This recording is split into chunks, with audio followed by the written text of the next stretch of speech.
Right, it's good evening here from the studios of Radio FM 88 Australia. My name's Jeffrey Shaw. I'm broadcasting here from Brisbane, of course. Our co-host is right at the top of the totem pole from the Northern Hemisphere. And across the ditch in Netherlands is our guest today, who spent some time in Australia, would you believe? And she told me that she came and lived in Byron Bay. So I've given her the Byron Bay lookout from the lighthouse. So without further ado, I'm going to hand it over to Pretty. And it's a good morning to you in the UK. Yes, good morning, Jeff. It's been delightful listening to your story behind the scenes. And I'm also delighted to welcome Eveline with us from the Netherlands. And she would like to explore the world of intuition. And my goodness, what a world it could possibly be. It's just phenomenal. We've been listening behind the scenes to some of the, shall we say, intuitive experiences that Jeff has had in the past. So, Eveline, please say hello and welcome to the Northern and the Southern Hemispheres simulcast. Hello, everybody. It's really lovely to be here with you. I'm feeling very inspired, actually, by the sort of introduction that we've had. We're already in the space that I love to inhabit most, which is the most sort of expansive space I think there is. This ability as humans that we have to travel both within our bodies and without our bodies. And I think the relationship between those two has been something that has fascinated me since I was a very little girl. And I'm really curious to talk more with both Pretty and Jeffrey here today about this subject. So thank you for having me. Thank you. Thank you for being here. So when you said that it's fascinated you since you were a little girl, what was it that sparked that in the first instance that has, shall we say, driven you to be where you are today? Yeah. So I think as a little girl, I was always naturally a very intuitive child, and I actually believe most children are, right? I think it's something that we maybe learn to dismiss as we grow into adulthood. And for me, that took shape as a way of actually sensing what was happening for other people in the room consistently, but also in my very, very strong relationship to the animal kingdom. So I was forever finding ways to sort of escape on my own into the little wooded forest across the street from our house in Colombia, in South America, in Bogota. Or, or spending time with horses. So I was one of the young horse girls. I spent a lot of time, but riding was one thing, but it was really about communing with the sort of, the horse or the horse kingdom that I really enjoyed. And I could always feel this element in me that couldn't fully understand what kind of experience I was having sort of in this material human realm. There were a lot of things about the human experience that I found just strange, right? Curious and strange. And I don't think that I had a very formed opinion about it, but very simple things like, why would people want to be exclusive? Why would they not connect from spirit to spirit with others?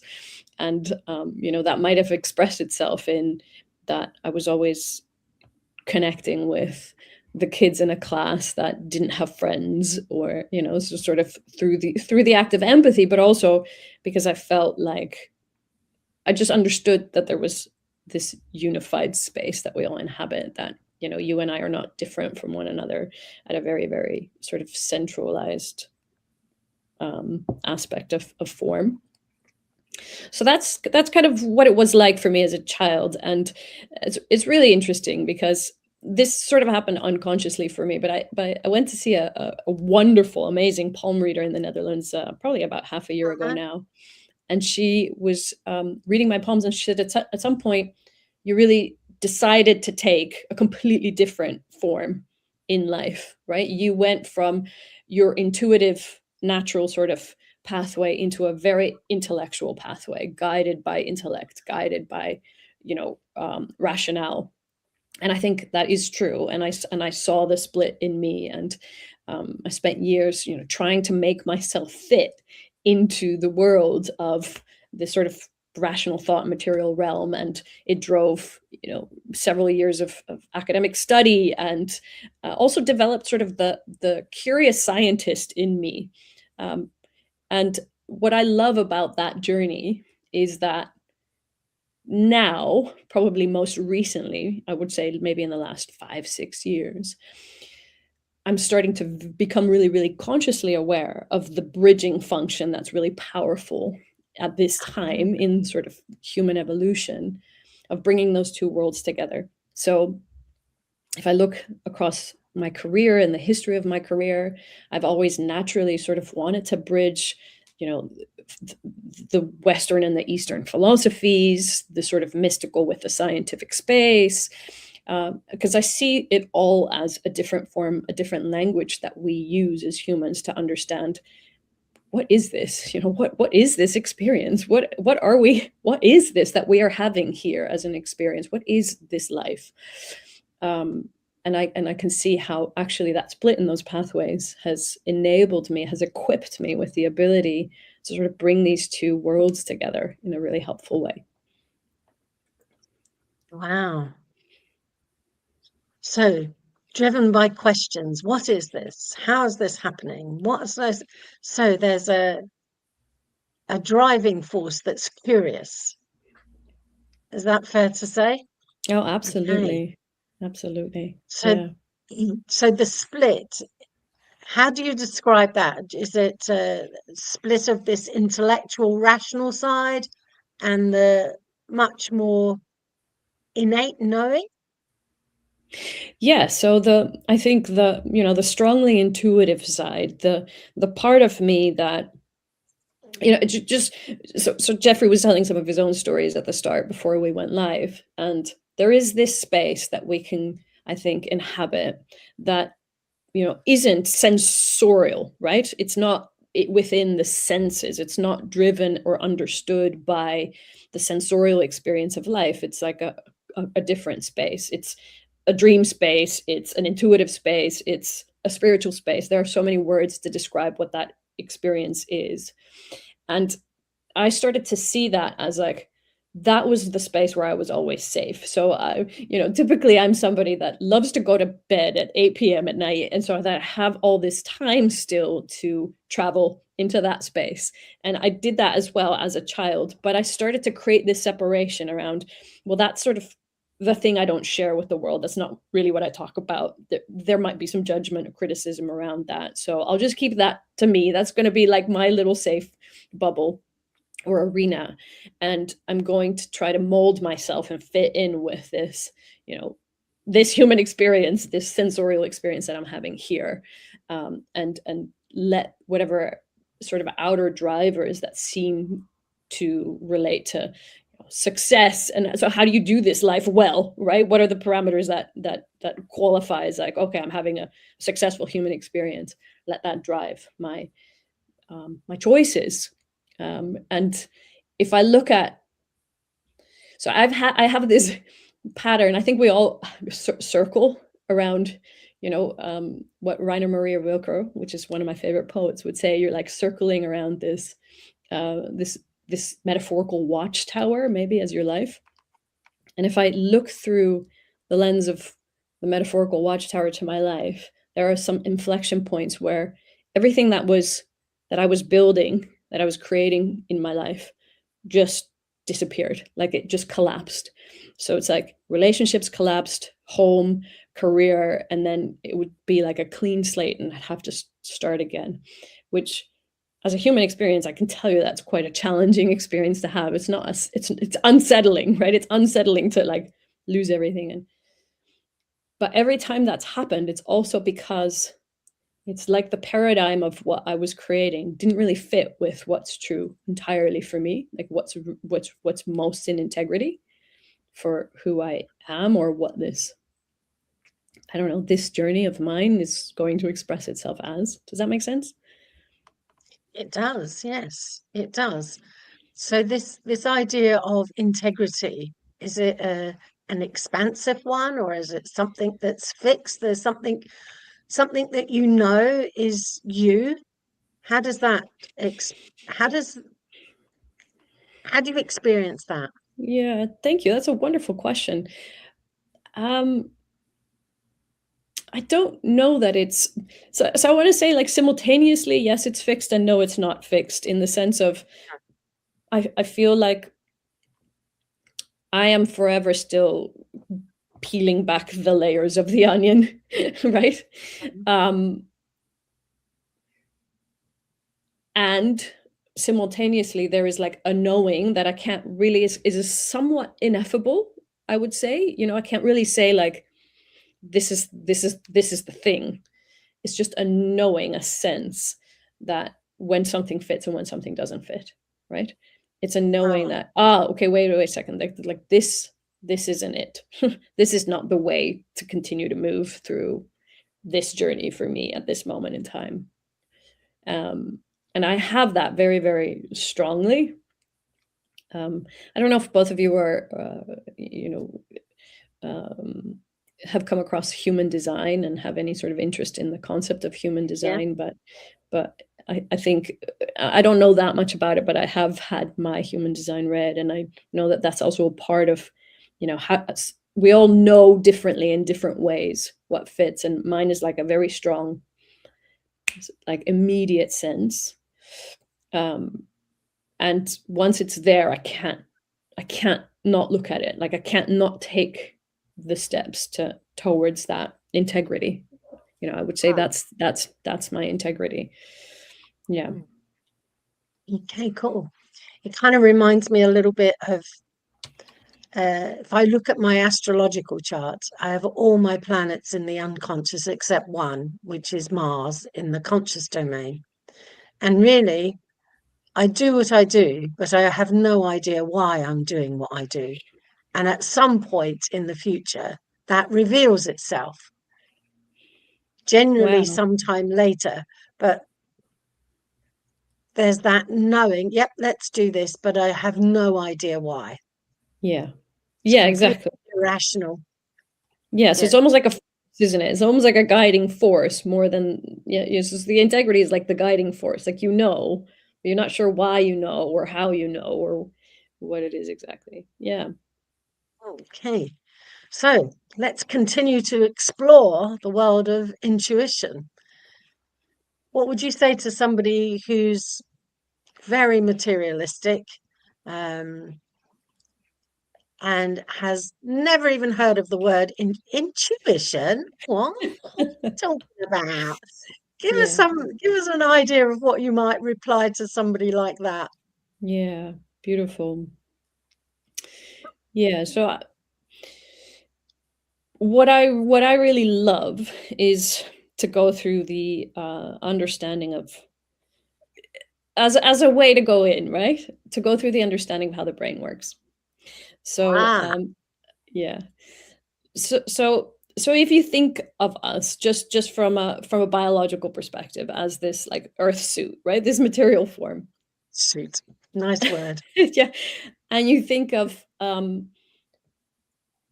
our brain and evolutionarily, like, who we have been and where we have come from, and you look at the animal kingdom, and you can see that the oldest part of us is the fear-driven brain, right? There was this example that Elizabeth Gilbert used. I went to a workshop of hers last weekend, and she said, you put a tadpole in a petri dish and you shine a shadow over it and it recoils in fear, right? There is the fear instinct is all across the animal kingdom. It's the oldest part of us. So there's the fear-driven part of us in the brain, and we also have, as humans, we have these the five sort of main senses through which we experience life. So stay with that for a moment. So we have this fear-driven brain, and we actually know from neuroscience, and this is all quite new neuroscience that's coming out, but this beautiful neuroscientist called Lisa Feldman Barrett writes about this in a really accessible way. She says what people don't I often ask people what you think the brain is for, right? And we think, well, the brain's for thinking, or it's for imagining, or it's for creating, or it's for, and she's like, actually, the brain is for managing the body budget. So the brain's main function is to make sure that the energy in the body is managed as efficiently as possible. And one of the main ways that the brain does so is by being a predictive machine. So we don't actually, like when we look at that sensorial experience, we don't actually experience life as it comes in, because there's too much information to process. We experience what the brain predicts will be relevant for us to experience based on our past experiences, right? And the rest we dismiss. Yeah. The rest we dismiss, right? So if we're thinking about this sensorial experience, we could say, like, we're kind of living in the past. We're experiencing the past and re-experiencing the past, right? However, interestingly enough, there is a part of our human experience that can expand. And I mention fear because I think we need to come into a place of state of calm, state of meditation, alpha brainwave level, whatever you want to call it, however you want to access that. And there, we can actually let more impulses in, right? We can experience more of what's actually going on. And we know that, what we think is going on is not what's really going on. Yeah, it's like, I mean, if you look at any piece of information of quantum physicists, if you look at some of the theories of consciousness that are happening, one of my favorite scientists that's studying consciousness, Don Hoffman, he talks about, we are actually looking at the world through a virtual reality lens, right? We're actually looking at the interface of something. Yeah, what we're experiencing is the interface, our interface of what's going on. That's not what's really going on. So if you think about it in the form of a video game, if you're playing a video game and you're racing a car down the thing, you're not actually seeing the code, the computer code that's driving the interface of the car. You see the car, right? And so it's similar with our experience. We're not actually experiencing the code of what's going on. We're experiencing us driving the car. But when we are in a state of meditation or silence, or, Jeff, you might talk about it as like all our channels are open, the chakras are all aligned, or, the Kundalini energy is flowing. There's so many ways of saying that, but then we can access a lot more of what is going on. And I would say all humans have that innate ability of accessing more. And often people experience it as creativity. So if you don't resonate with the word intuition, then you might resonate with the word creativity. Can you make up a story? Can you imagine that now you are sitting in a beautiful cafe in the middle of Paris overlooking the Eiffel Tower? As soon as I say those words, your brain's already doing something, but your body is still here in this place. Like, you are not actually... But you can travel to the Eiffel Tower. So the fact that you can do that means that you have an expansion that is possible for you. And that creativity is intuition, is mysticism. If you ask me, it's the entering of the wider space where we start to see that, there's way more happening in the field of consciousness, and we can become aware of that, right? And that's when also, like, the parameter of time-space collapses, because we know that time is a human construct. So time-space collapses in that space. So we can travel across time. We can travel across space. We can, And go and visit other places and other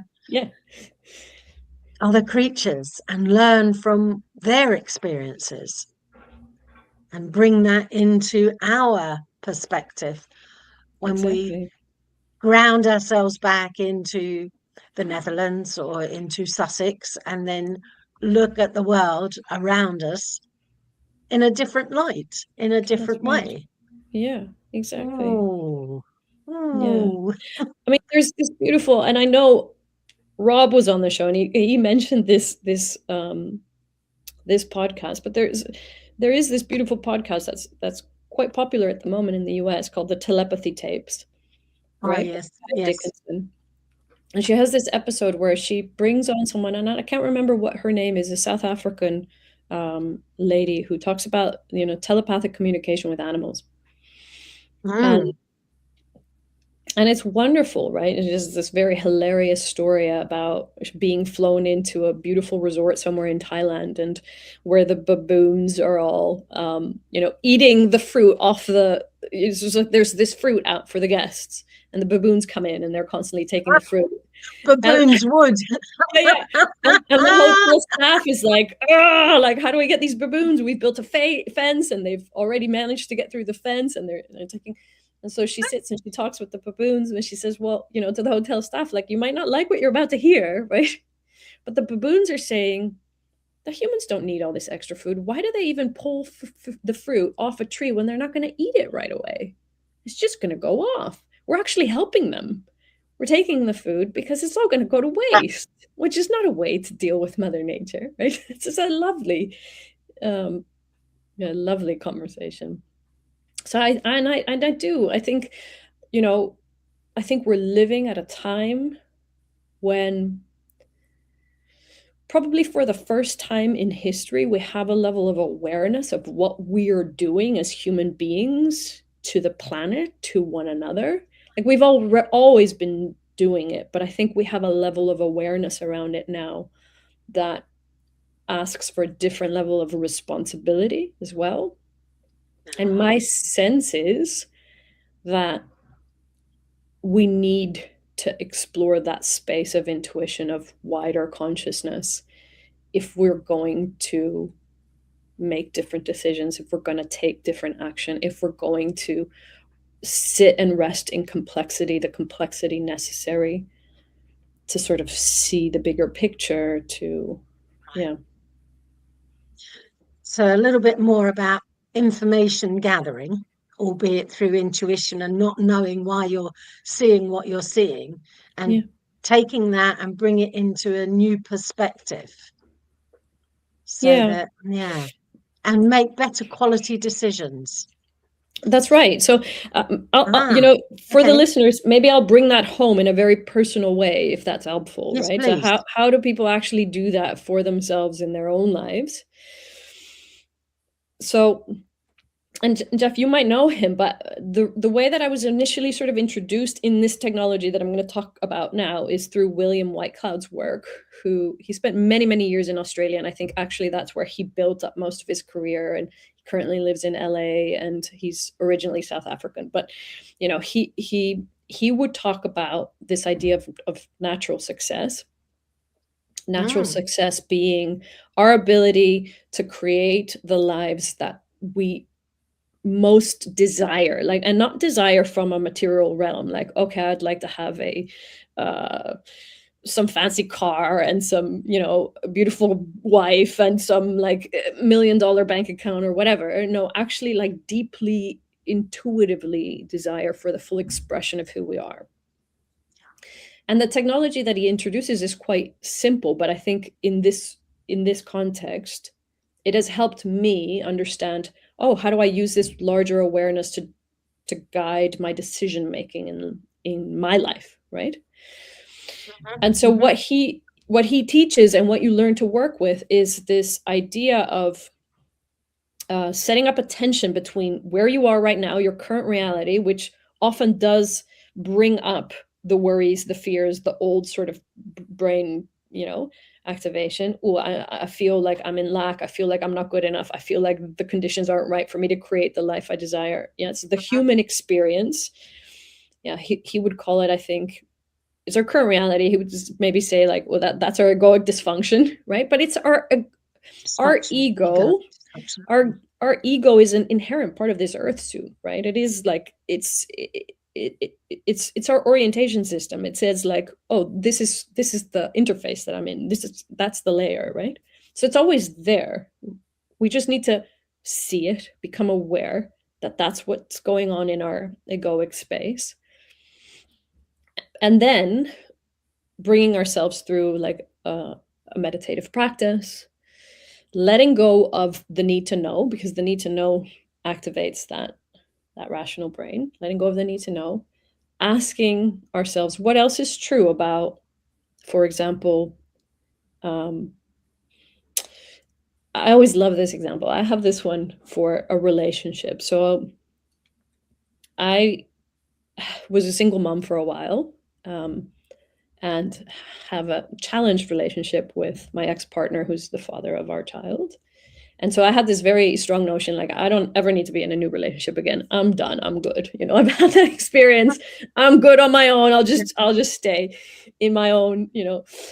And the intuitive coach I was working with, she said, why don't you just consider that maybe there is a relationship that you would like really desire possible for you? What would that feel like? You know? So I allowed myself to go into sort of that dream space of like, oh, well, what would that feel like?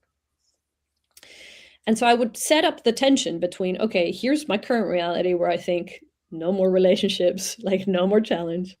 And ooh, this space of like, oh, what, you know, I could feel like this generative, beautiful, sovereign space where I'm really exploring levels of me through the mirroring of someone else and doing that together, and just sort of being, you know, in a very generative, spiritual union that's also a material union, you know.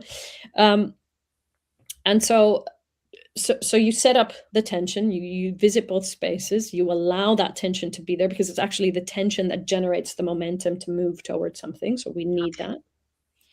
And then you ask from the space of the end result where you would like to be, you know, this intuitive experience that you have, what's the first step I took? What's the inspired action? So not how do I get there, because that doesn't help us actually. What's the inspired action I took from this possibility, right? And when I did that once in Portugal, what I got, and they say always go with whatever comes up for you. Like intuition speaks to you in symbols, in bodily experiences, in sounds that you hear, in voices, in images, like, but whatever comes up for you, trust it, you know, and go with it. And I got the words womb healing. And at that moment in time, these many years ago, I'd never heard of womb healing as like a form of practice or medicine or anything like that. So I was like, okay, I write down womb healing. And I think it was a week later that I was at a beach. I was living in Portugal at the time with my daughter, and she's off playing with one of the boys on the beach. And it turns out they go to the same school. So I end up talking to the mom, and she's a really lovely lady. And eventually I asked her, like, so what do you do? And she's like, I'm a womb healer. I said, okay, I need to work with you. Right. And, you know, Jeffrey, you were pointing to some of like those amazing moments where it's just like, you notice that synchronicity lands, you know, that we are guided by an intelligence that isn't ours to think up of how. We just lean into it and hear and listen and follow the steps. I think that's really important, like follow that thing that then comes our way. Yeah, there's a lady, sounds a little bit like, we had a lady 2 years ago who does womb healing down in Mullumbimby. Moranbah, beg your pardon. It was really fascinating subject, eh? Yeah, it's amazing work, really amazing. Like it was transformative. I had no idea I could need it so much. Yeah, it's really wonderful. You shifted consciousness there. You actually moved your hair. You got your hair and you pulled it back, and then you swung it to the other side. Oh wow, there you go. See? Yeah, what were you doing subconsciously doing that? Don't know. So beautifully surmised with inspired action. I think that's just it's a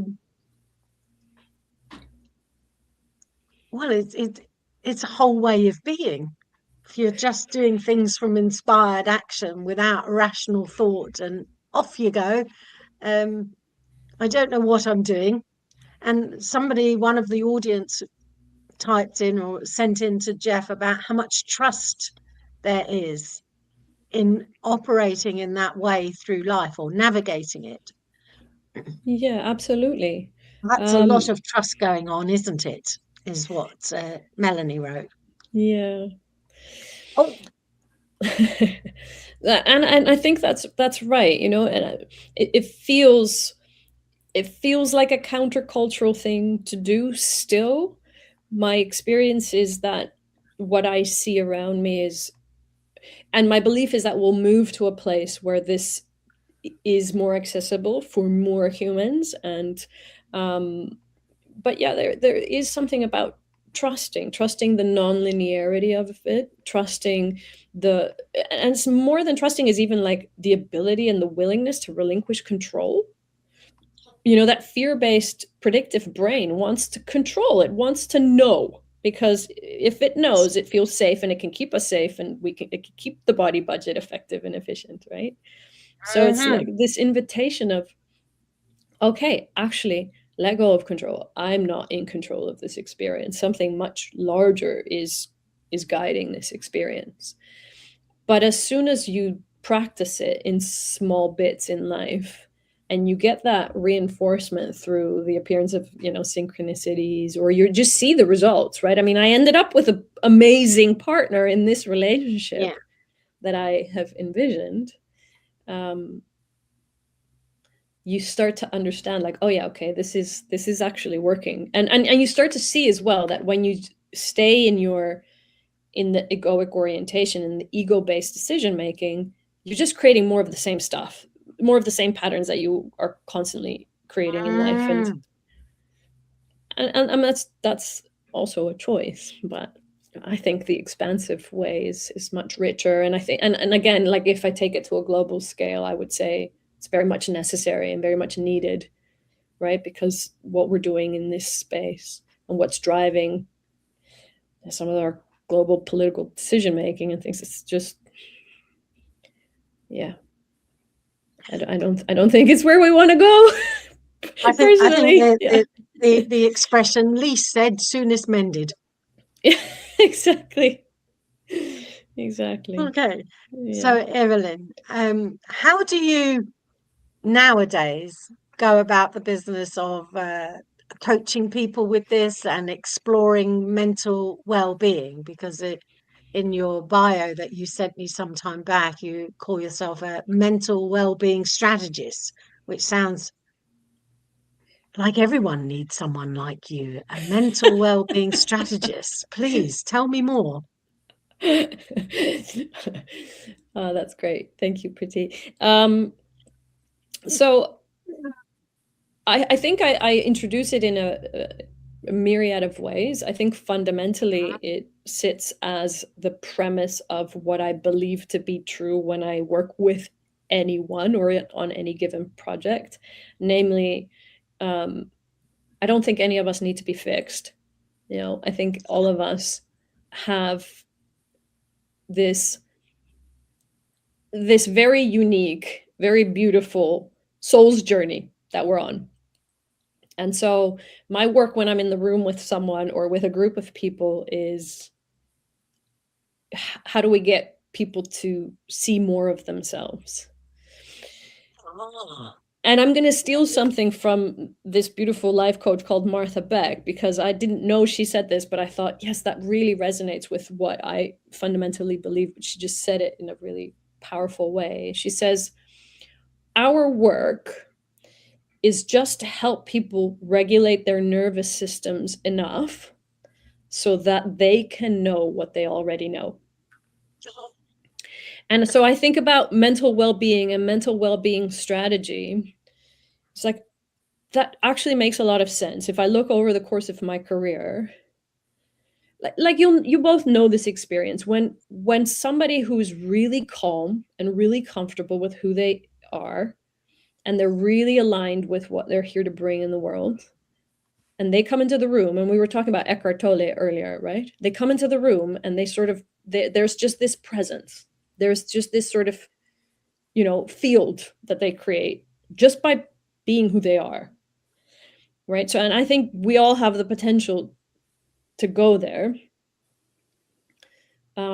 So I think as a well-being strategist, I would say a lot of the work that I have brought to the world or have been inspired to bring to the world is around how do we design spaces, how do we design solutions that help people to go there, to go to a space of calm, a space of I feel safe in myself, I know how to regulate, I know how to listen to the inner voice, and then to start taking steps forward. And so that, that's sort of I think fundamentally at the baseline of all the work that I do. In one-on-one sessions, I may also proactively introduce people to an intuitive practice, right? So we'll go into a meditation and I'll ask them to step into the vision of something for themselves, and I will go into the vision of their, that's the wonderful thing about doing the intuitive work. Like, I could ask you both, okay, Jeff, Pretty, I would like you to do an intuitive reading about me now, or about someone I know that you both don't know, and I could give you a name and you guys could go into a meditative state and you could source information about this person and it would be accurate. Okay. Yeah. Are you saying you're up for the experiment?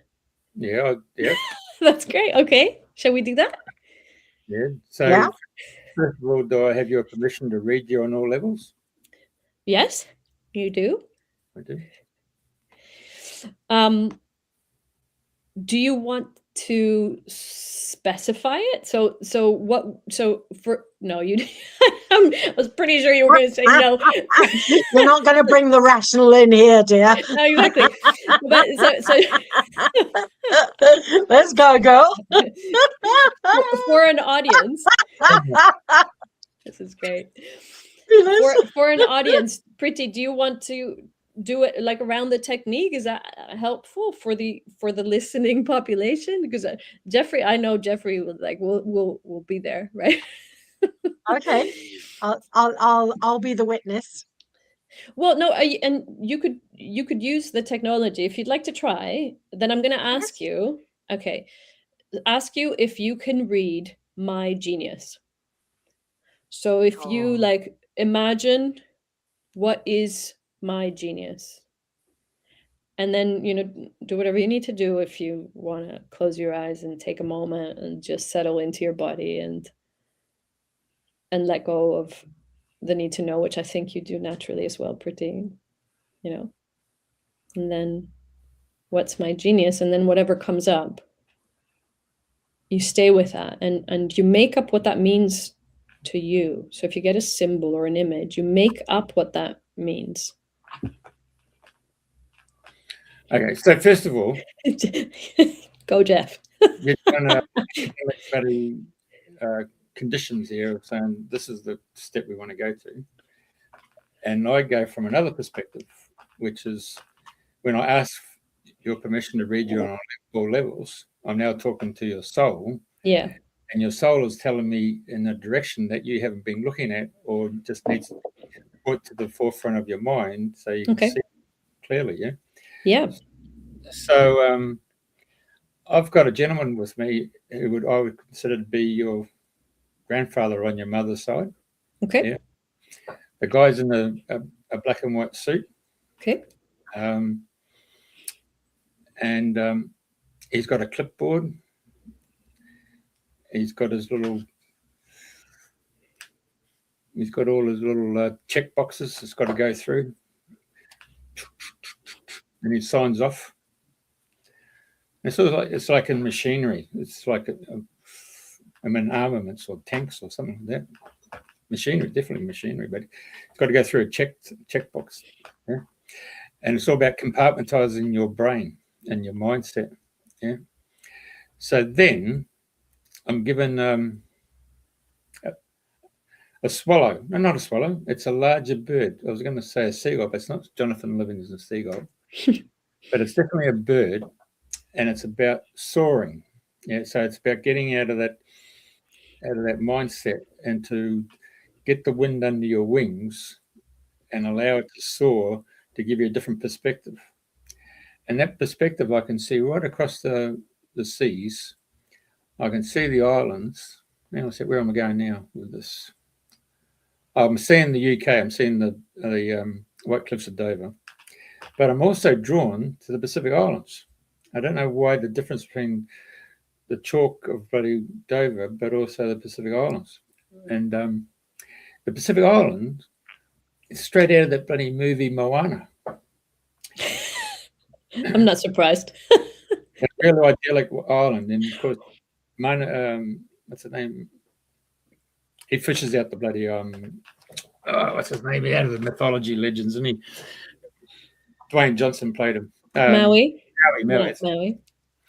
Yes. Anyway, and then it's a green emerald crystal, of course. Then when she awakens and then she becomes the goddess, and then she gives back Maui as bloody Hook.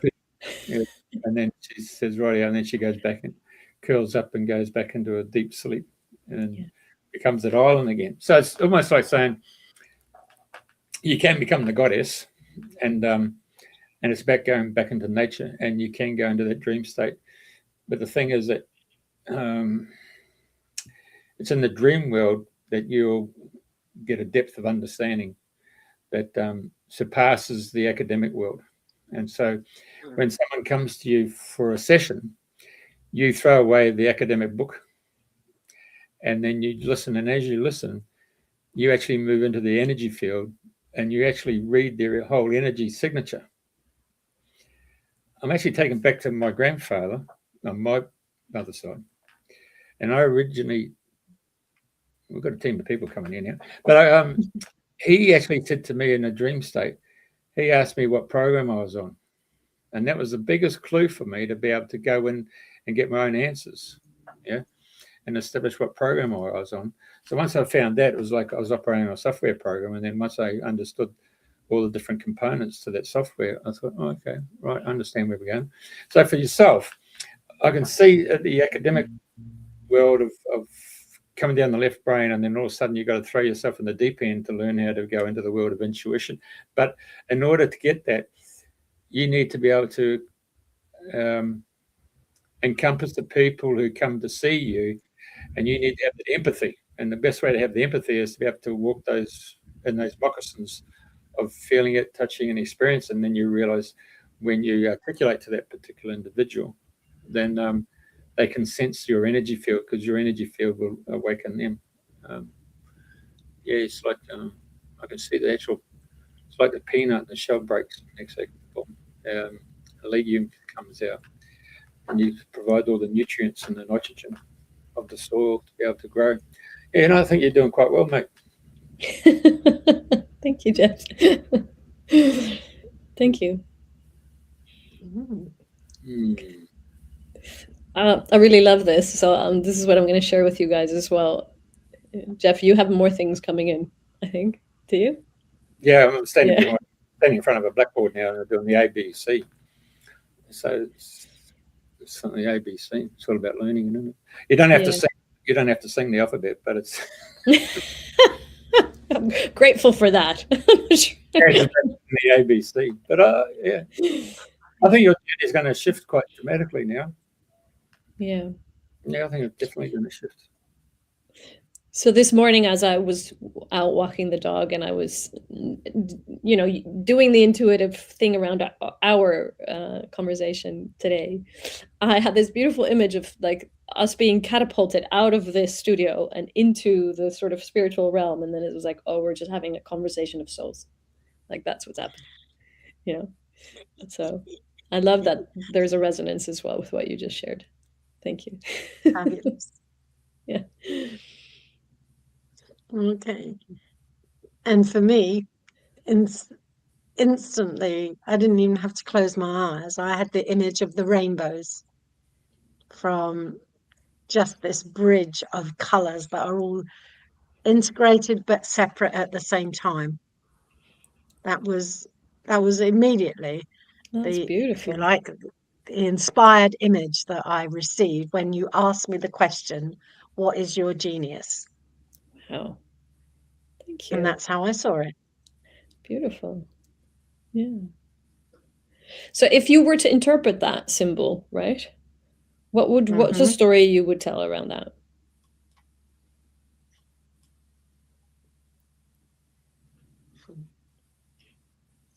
That when we were talking about the alignment of the chakras, so we tend to go vertically up and down, whereas this is not. This is side to side, so it's integrating both the vertical and the horizontal. And in a way, I've just realized I've made a symbol of the cross. Wow, that's amazing. That's fascinating, isn't it? Yeah. So you could do the symbol 8 and Yeah, the 8 backwards and forwards, so that there's a point in the center that is just you. Yeah. Just you being you. Amazing. Thank you. Wow. Okay. So I wanted to ask you some more now, because I've read through all your. Could you tell me a little bit more about your Myrtle Collective? Yeah, the Myrtle Collective. Designing and delivering corporate strategies. Here we go, back into the rational world, having had just such an exquisite time. Wizzy wooing all around, all different levels, and the expansiveness, and certainly the imagery that Jeff brought into the conversation is magical, really. Yeah, absolutely. But here I am back into the material realm, the physical realm, sensorial. Here we go. Yeah. So the Myrtle Collective. I mean, where did even the name come from? How did that come about? That's a great name. Yes, and it is based on, and I'm not going to remember her full name, but Myrtle, and then her last name I can't remember, is one of the first female explorers that was known for some of the exploration that she did. It's actually a name that Sue Stockdale, who's on the site with us, came up with. And Sue herself was the first woman to ski to the magnetic North Pole. And her life is just a life of adventure. So there is this like very adventurous nature. And then both Pierre and I, who are in the Myrtle together as well, have had our own versions of that adventurous life. So, you know, I have this anecdote of my life that when I turned 30, I'm now 45, I think. When I turned 30, it's just a number. It's just a number.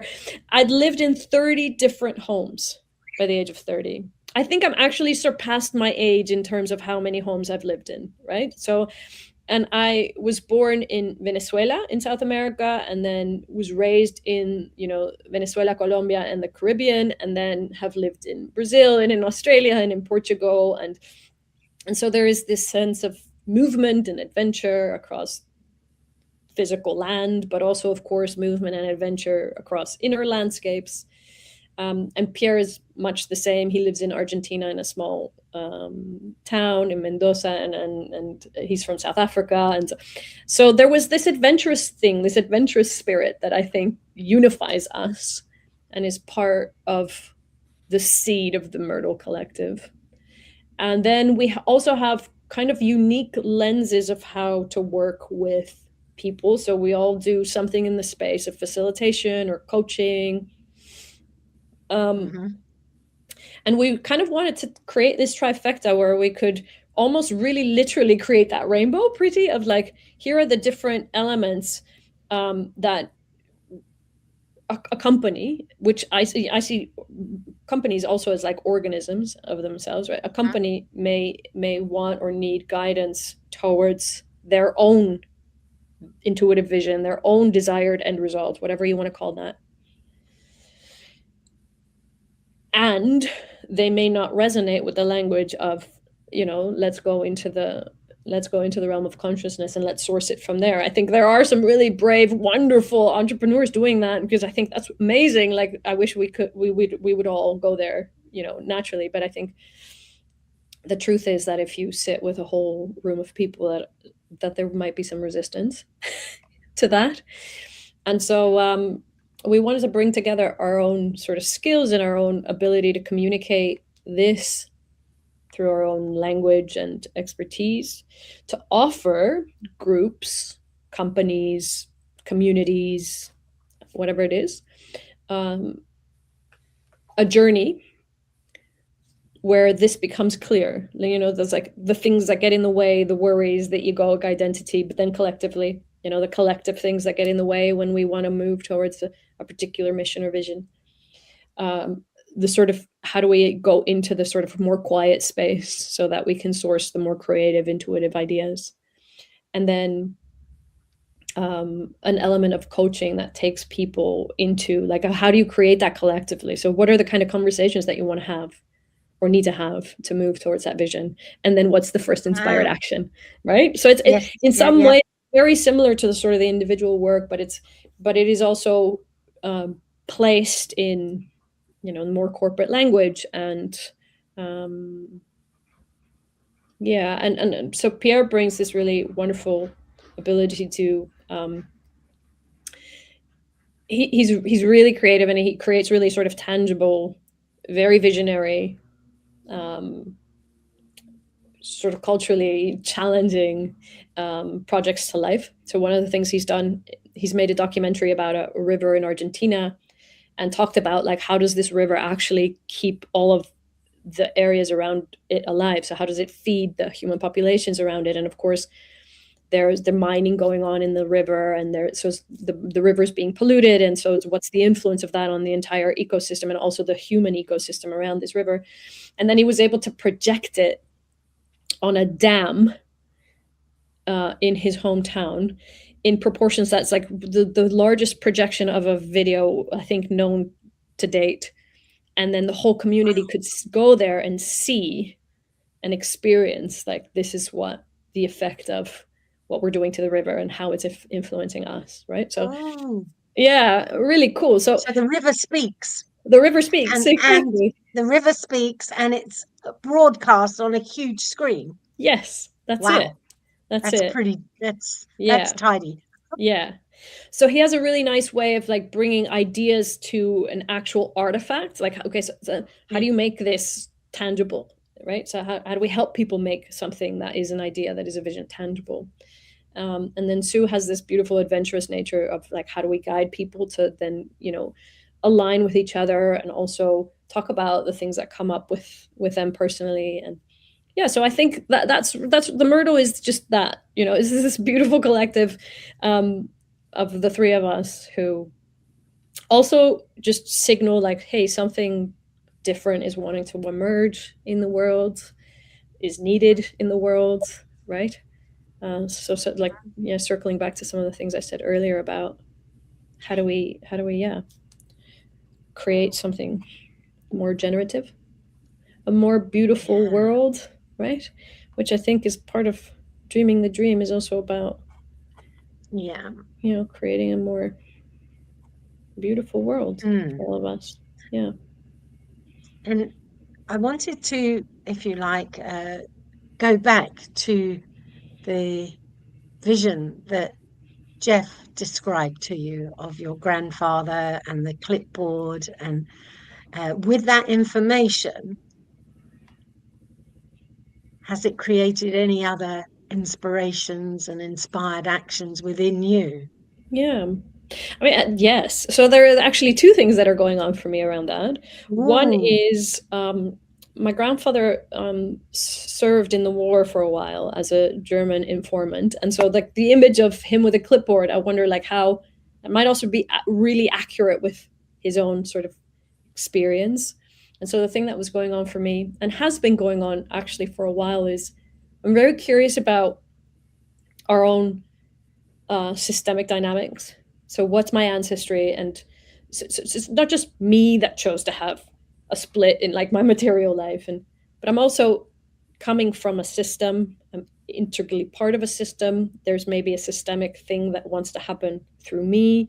And so that's what it made me curious about. Like, I typically connect quite strongly to my matriarchal line. So the understanding of the energy of my female lineage, but not so much the male lineage. And so that's what has left me sort of, I wonder what happens when I connect with that lineage, with that system, with that guidance. We did a sort of past future meditation exercise in the workshop I was in the weekend, and we had to go back and just land in a particular date. And let me just preface that I don't have anything with dates and history. Like, I always failed my history exams in school because I could never remember like when was World War I exactly, because dates don't really mean anything to me. But I was very specifically landed in 1814 in France with an ancestor, and it was a male ancestor. And there was just all this like hardship and war, and this male ancestor had lost his family. And the message, though, was about empathy. And so that resonated with what Jeff said, is like, of understanding really the energetic field that he was in, and to remember, to really remember fully like where somebody is energetically, and to approach them from there. And I think especially there's an invitation for me, how do I do that with the men in my life? So that's sort of what's staying with me at the moment. I don't know. Yeah. Okay. Yeah.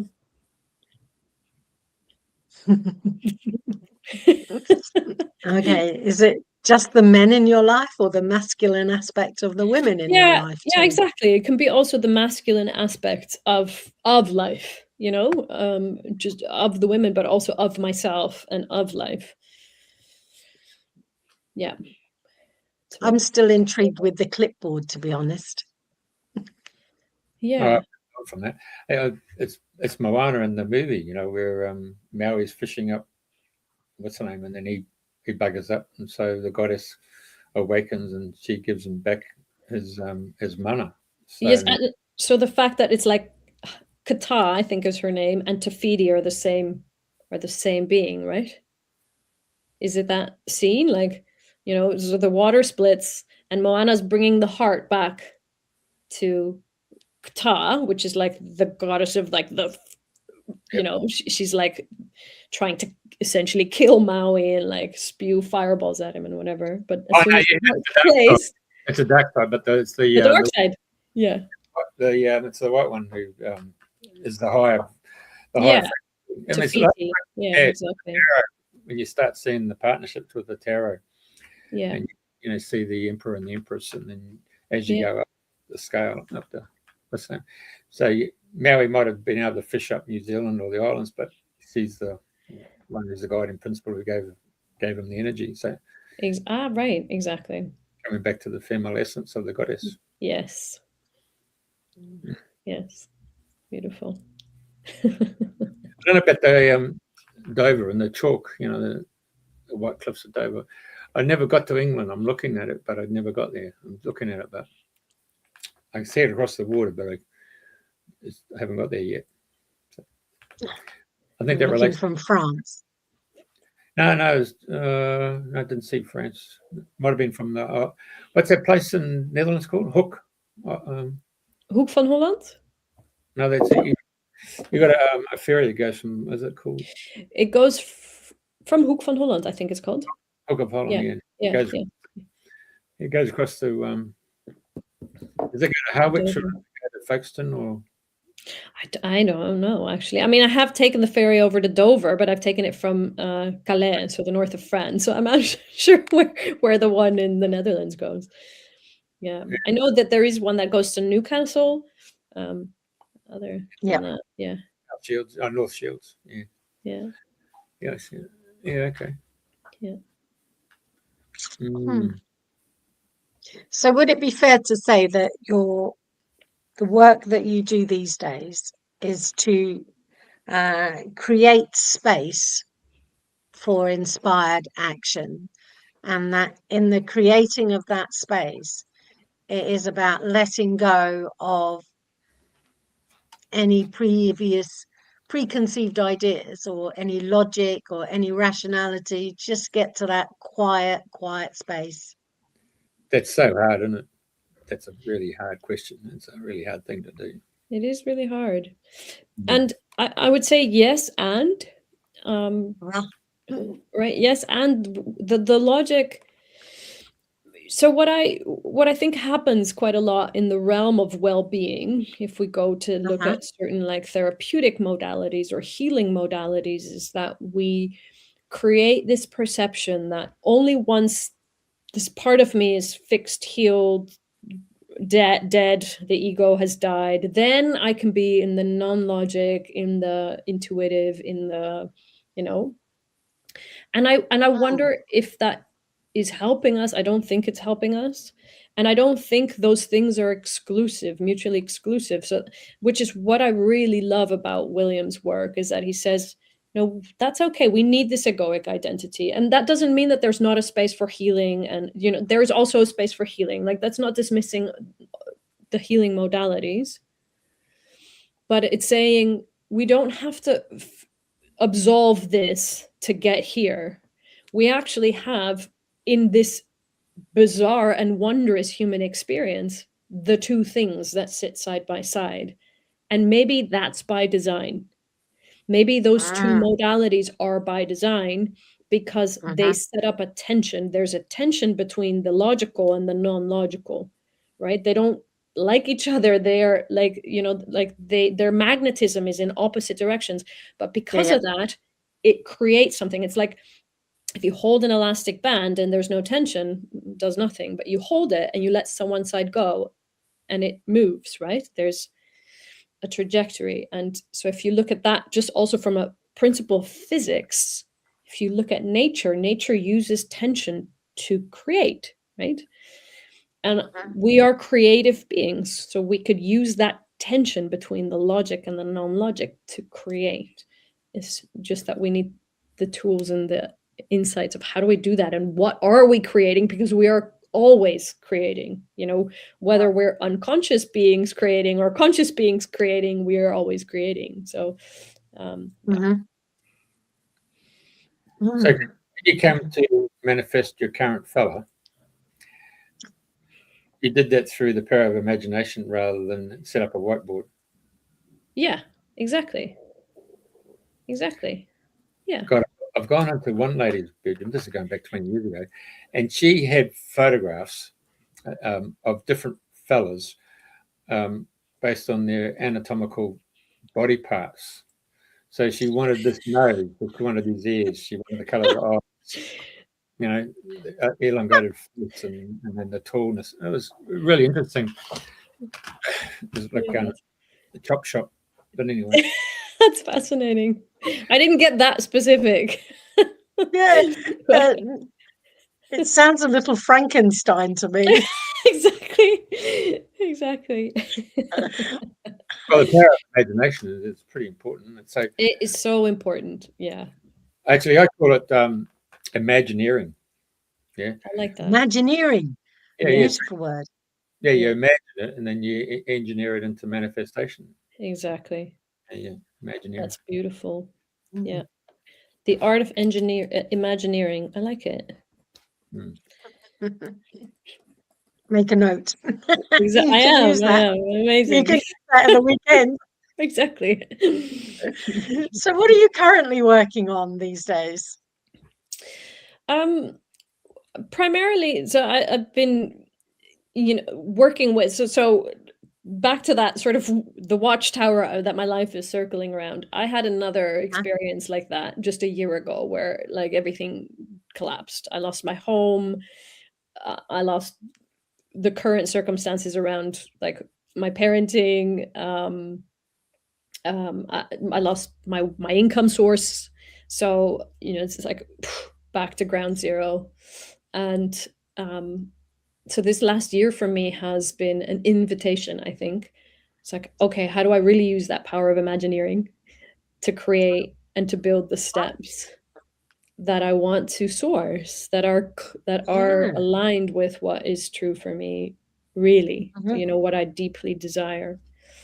And, you know, one of the things is about having a stable foundation. And for someone who's lived in more than 45 homes in 45 years, that's like, wow, it's really different, right? So So I would say that what I'm actually doing is using these technologies for myself to build the foundation to, you know, the whole thing about, I believe that all of these choices that we make and all of these desires, they're constantly, you re-choose them every day. You know, like I didn't manifest a partnership and then it's like, okay, it's done deal and I don't have to worry about that anymore. It's like, no, I re-choose that relationship and how I'm going to be in that relationship. Re-choose it every day. Okay. Right. So I re-choose all these things every day. Re-choose. Yeah. And then one of the things is professionally has been about, you know, how do I bring this more to the world? So how can I do this more in, you know, my coaching sessions and in clinical settings? And I'm currently working with a beautiful company called Open Up. They're based in the Netherlands. And my desire would be to do more with them. Right now I'm working as a psychologist who's just doing the one-on-one sessions with clients. But they have a beautiful mission, and that's really rooted in, you know, well-being strategy at the heart of it, creating a world that is infused with well-being. And so, yeah, I'm just sort of gently exploring avenues there. Yeah. And that's how I'd answer the question. then going back to Jeff and his 178 desires, and he just listed them all out. Is that a reasonable strategy that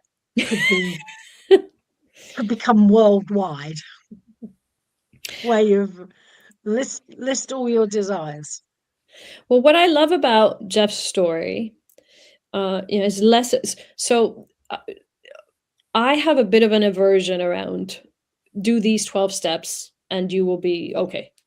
You know, Oh, and I understand yeah. why we write those books. However, what we miss in the applying of those books when you sell them is like, we are not the person who wrote the books. I am not Jeff. You are not Jeff.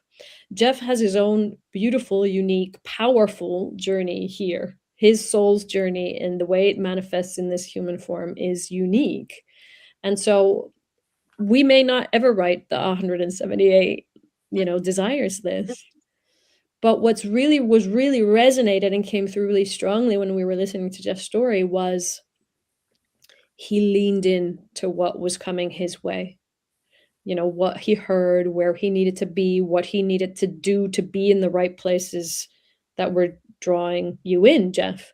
And I think that is amazing, right? And I think that's also the invitation I would extend to people is learn to listen to your own inner voice. And sometimes it might sound radical to other people, you know, like other people might be like, that's just bullshit, or like that doesn't make any sense, or I don't like what you said, it scares me. You know, just but the power and the courage is in leaning in. You know, if you the voice said write 178 desires, the voice said, you know, be in this communion with these people. And I think that's it for me.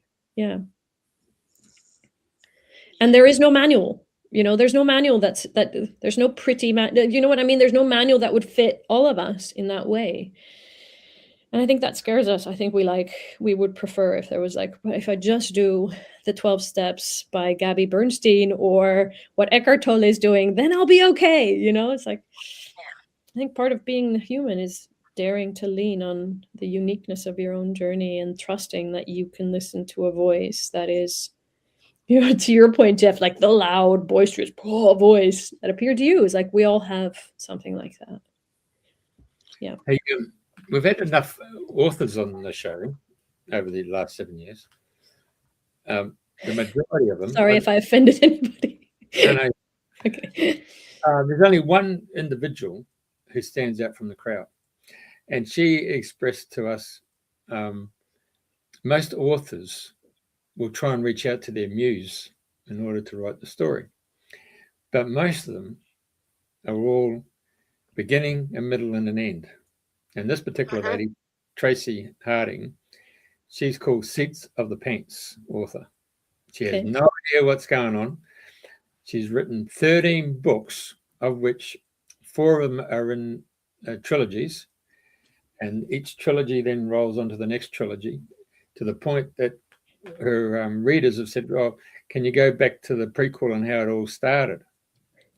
Now, in her journey of writing all these books, we get to the point that she sometimes had to go and see clairvoyant mediums, and they would then bring the knowledge through to her and say, "Listen, you just got to go and get the research for this and that will come to your 2nd chapter or your 5th chapter." And then by the time you get to the 13th, the 12th book, it all comes back. It's just an amazing ride, 640 pages in paperback. And then you realize and you're reading it, and you get these aha moments, and you think, I know that. Oh, and then you get to the point of when it all comes together, and you think, oh my God, there is a conclusion to the story of humanity. It's a fantastic read that she's put together based on Seats of the Pants. Yeah, Tracy Harding, her name is. Yeah. Wow. Amazing. Seats of the Pants. Tracy Harding. Seats of the Pants. Oh, no. That's a type of author who doesn't create a beginning and middle and story. She just starts writing, and the story starts to unfold. It comes out of she gets guided into the words and my stuff, and then she takes you on a journey. You start to meet the elementals, the wood spirits, and you get the earth spirits, and you get the air, the fire, and and it brings it all together. So when she puts this first book together, and she gets told how the manuscript's going to be handed out from one person at the hairdressing salon who's going to love it. She's going to give it to her mother, and mother's going to then to another lady who's an author and said, "Like, I'm going to give that to my literary agent." And then there's a function going to come up, and you're going to get an invite, and you're going to meet this guy who's a literary agent, who's then going to take you on board. So there's all these little steps, and then you get told about the etheric world, where she's got 6 different guides on the other side who bring all the manifestation. They go off when she goes to sleep at night, and they start linking up and networking, and then they start making everything happen. Amazing story. Amazing. Wow. And there's time travel involved in it. You start to meet Merlin, you meet Atlantis, you go into the future, you meet the Nephilim, you're going to meet Anu, the guardian of the Nephilim, who tells our heroine and the hero that their job is to bring the Nephilim back home. They've got to the point of no return. They've gone to the mental world. They haven't got an emotional body. It's time for them to move into the next cycle, and humanity is going to take over and bring the emotional essence back to this star system. And it's this, I'm giving too much away.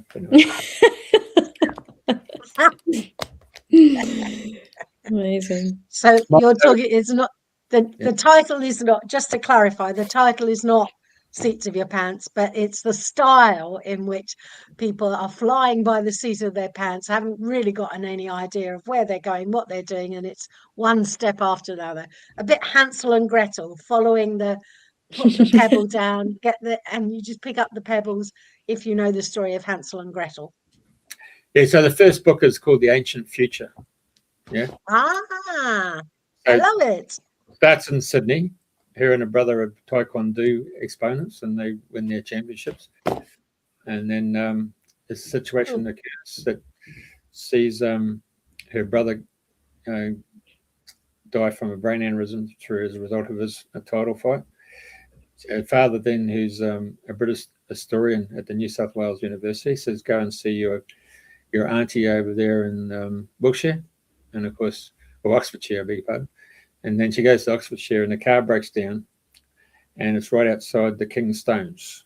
And anyway, so there's nothing she can do about the car till the morning. So she sees the King's Stones. She gets a blanket, she gets a rucksack, and gets a saxophone, and then she goes out and sits in the middle of the King's Stones. And then, oh my God, it's bloody the summer solstice. And then at 12 o'clock, there's a big etheric blue light that manifests around the stones, and then the big blue light, and now she's back to the 5th century. Really amazing. And then the story starts. Wow.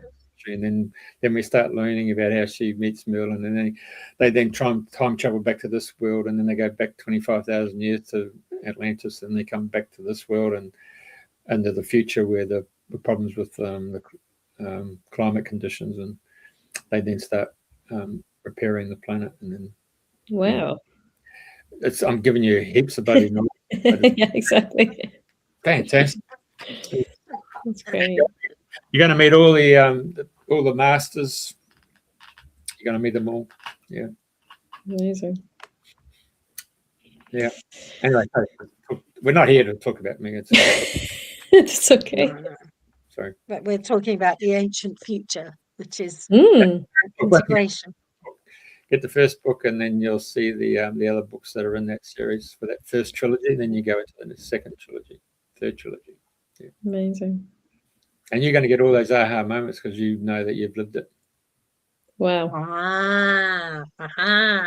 So, Yeah. yeah. So we're It's like- back into that. Yeah. Oils ain't oils. Yeah. So we're back into that space of that quiet knowing again. Mm, Aha! exactly. Aha, knowing. To then create some more inspired actions. And I'm wondering what the voice has to say.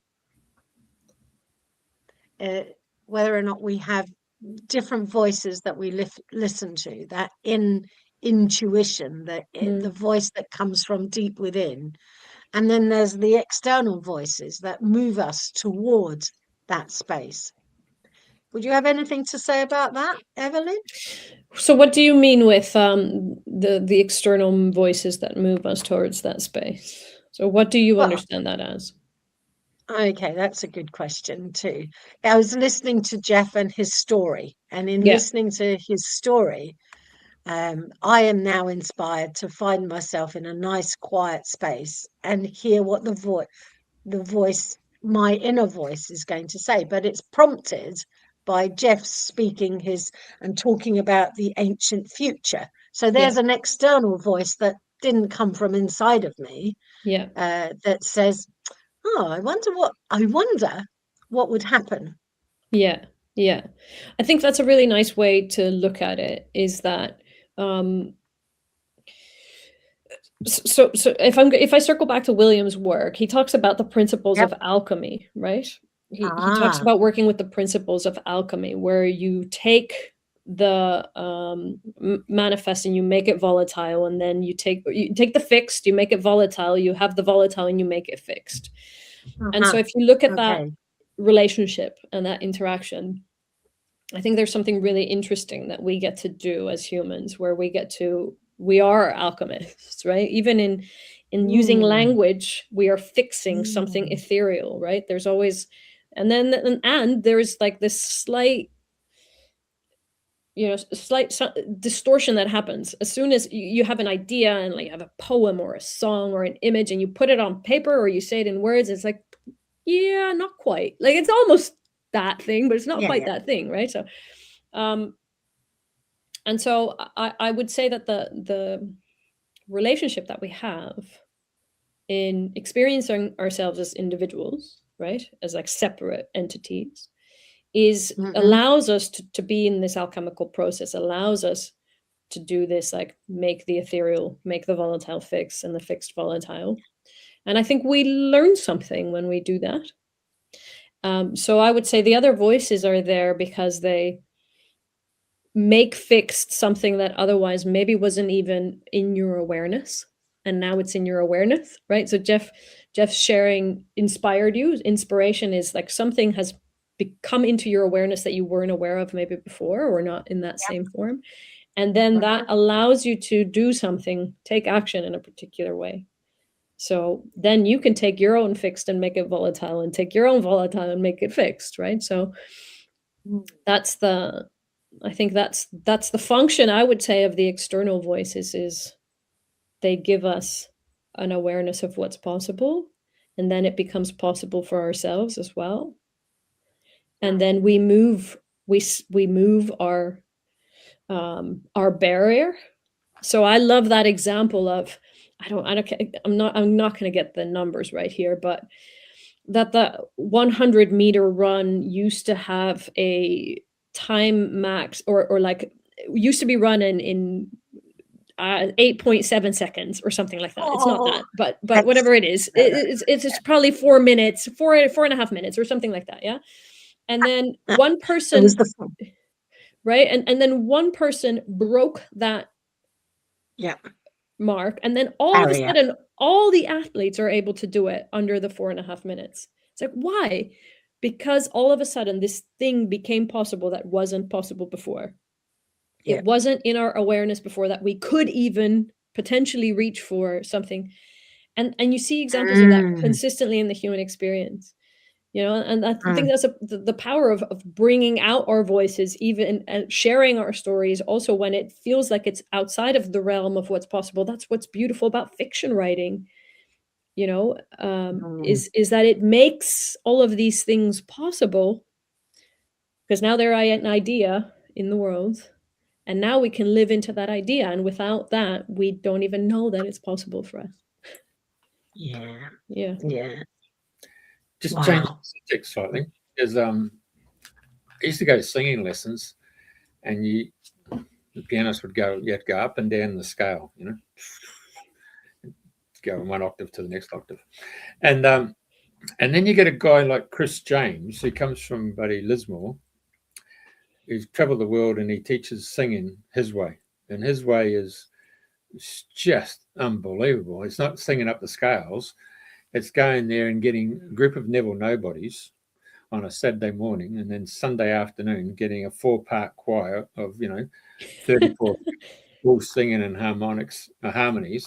And all he does at the very first introduction, he just says, I could put the males over here, put the females here, and we'll just see if we get any sopranos and altos, if we get anybody tenors and basses. So that's the first thing he does. And then he says, right, I want you to stand there and feel if you're on a horse. So you got to get into a position where you're feeling like a horse, he's riding a horse. And then he gets you to go in front of everybody. Yeah. And then he goes, Mom, Dad. So we're going to do Mom and Dad.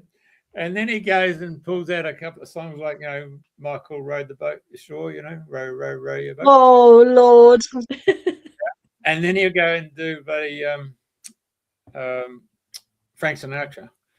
And I'll tell you what, he said, at any given stage where you feel like the way he does it, he warms up your vocalization.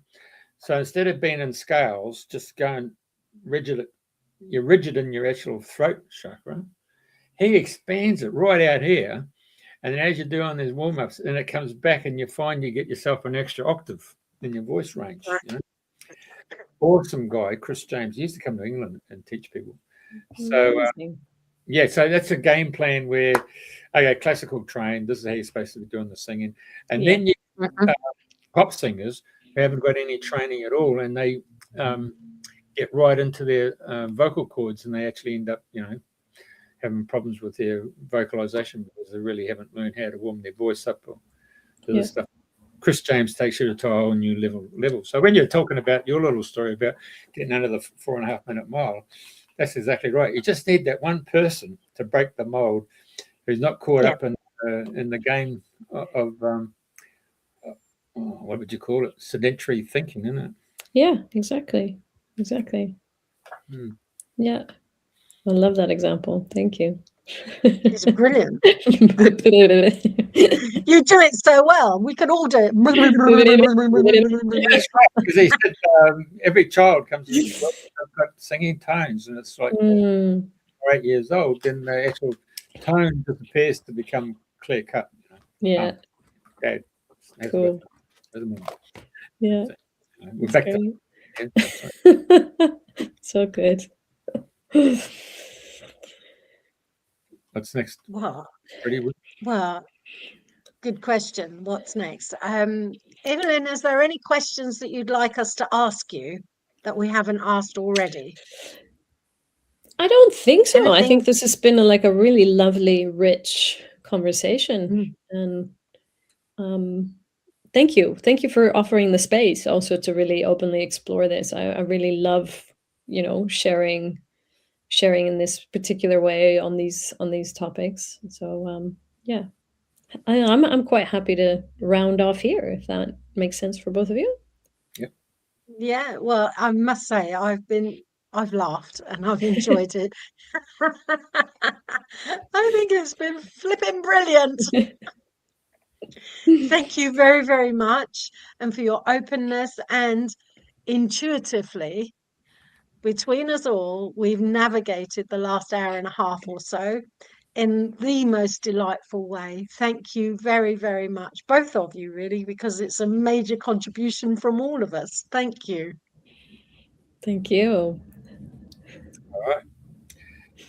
Quick off, and we'll